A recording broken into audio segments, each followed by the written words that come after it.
Hey everyone, this is Nicole Willett coming at you from my other office in Maine. And we're here this week kind of painting and getting things ready for the upcoming summer season and talk to you a little bit about this week's topic, which is called earned media. So the idea of earned media is that there are these, kind of legitimate news sources, newspapers, magazines, and kind of official publications that have an online presence. And as a business owner, you can be a part of them. And you can be a part of them in different ways. And I'll go over what those options are in a second.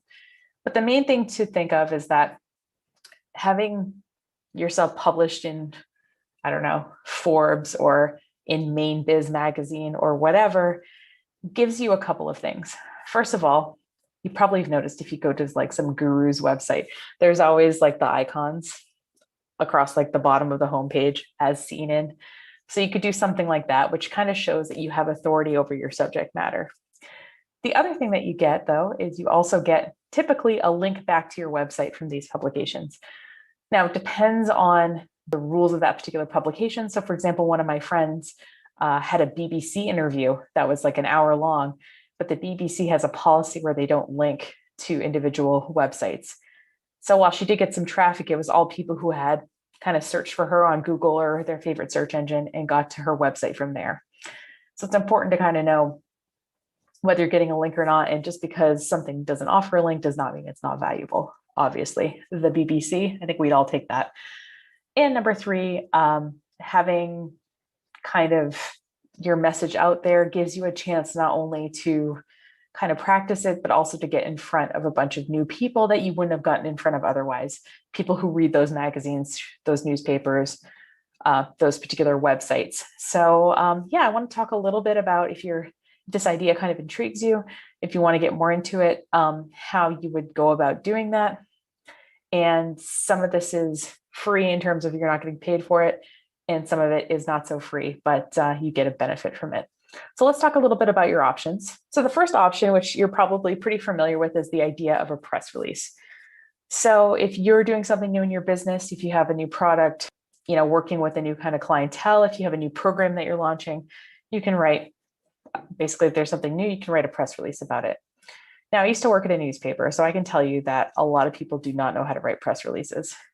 And if you think about the busy copy editor who is reading your press release, who has probably read 50 press releases earlier in the day and is getting to yours, the more well-written your press release is. And if everything is kind of formatted the way they're expecting it, the lot more likely that it is to run. So there's kind of an anatomy of a press release, but just super general is that a press release, there's an intro paragraph. And the idea is that if they only ran the intro paragraph, everybody would have the essential information. And your following paragraphs obviously give a little bit more detail and context, but the most important thing is that first little paragraph, usually 1 to 2 sentences. Also, it's really good if you include a photo when you send a press release. I mean, not like a screenshot of a Zoom thing, but like an actual photo of like you in a business or you with a customer in your business or something. Because the reality is that newspapers and magazines have space that they need to fill, and not just with words, but also with image content. So if they can't fit your press release, you can get at least what they call a cut line, which is like a picture and then the caption underneath it. I think you know what I'm talking about. If you've ever looked at like the art section of a newspaper or something, sometimes there isn't a full story, but there's like a picture with a caption. So what you want to do is if you do include a picture, write the caption. And, so you write the press release on the bottom, you just write caption, put the file name of the photo that you're attaching. Don't just call it photo, name the file something so that way if someone saves it on their computer, some busy copy editor, they're not opening it up and saying, oh, what picture is this? Workshop, website workshop, April 2021.jpg. Okay, well, that gives the person a lot more information than photo.jpg, right? So just pretend that you're a really busy person and you're getting this email. And obviously, the easier you make it, the more likely it is to run. So if you need some help with press releases and you become a member of my co-working space, Anchor Space, we have some recorded workshops. And one of the recorded workshops we have is Anatomy of a Great Press Release. So I didn't do the course. We worked with a journalist who worked in the field for 20 years, and she's the one who did the content there. So if you want more on the press release, you should just join Anchorspace virtual membership. It's $19 a month. You get access to all our courses, among other things. So I'll just do a quick plug there. I'll put a link if you want to learn more, but that press release workshop is one of the workshops we have available. But if you just want some general information, that's the kind of stuff that you'll learn. Now, let's say that you're not much of a writer, but you would enjoy being considered as a source, right?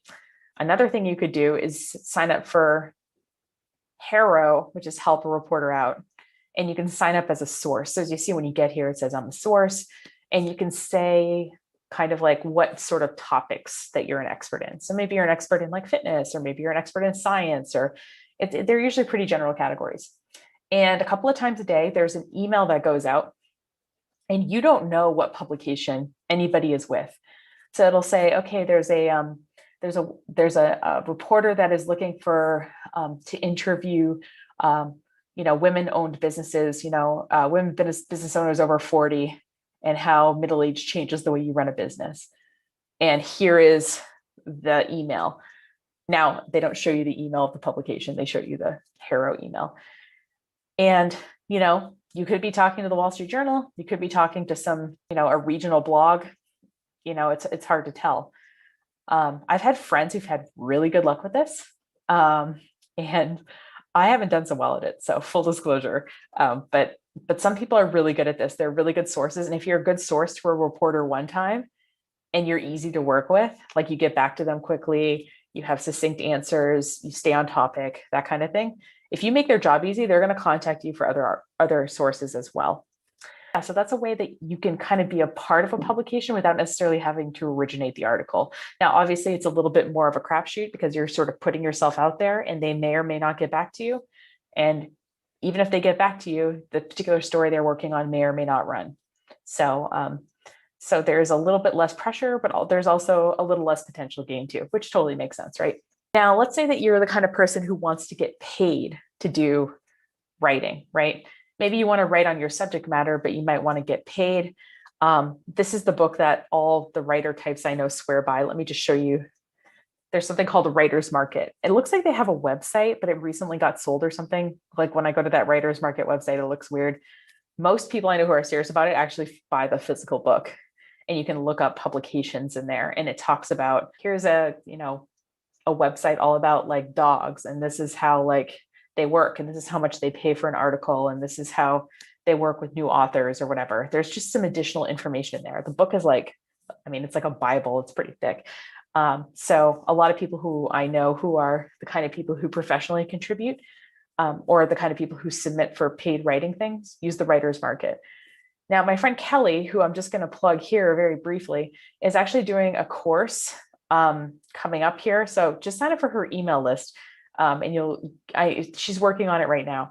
And I'm her guinea pig because, like I've told her, I'm into writing. I don't mind writing. I just have really bad luck getting my press releases run, but like I've never like written a paid article for a company that I wasn't working for, so like submitting things and working, finding good publications and things like that is not something I've really done before.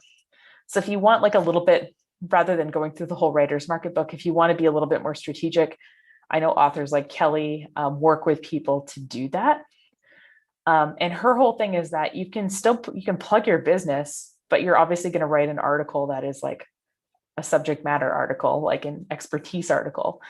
And by doing that, you can still get paid, but you also get your business out there as well. So there's definitely a couple of different ways that you can do the whole, publishing your ideas and content to the internet on what's called earned media, right? On these earned media websites. And depending on the kind of business you're in, can totally be a worthwhile use of your time, at the very least, to get your ideas out there and get some recognition, but also you could get like direct links and ongoing work and things like that as well. So take a look at that idea and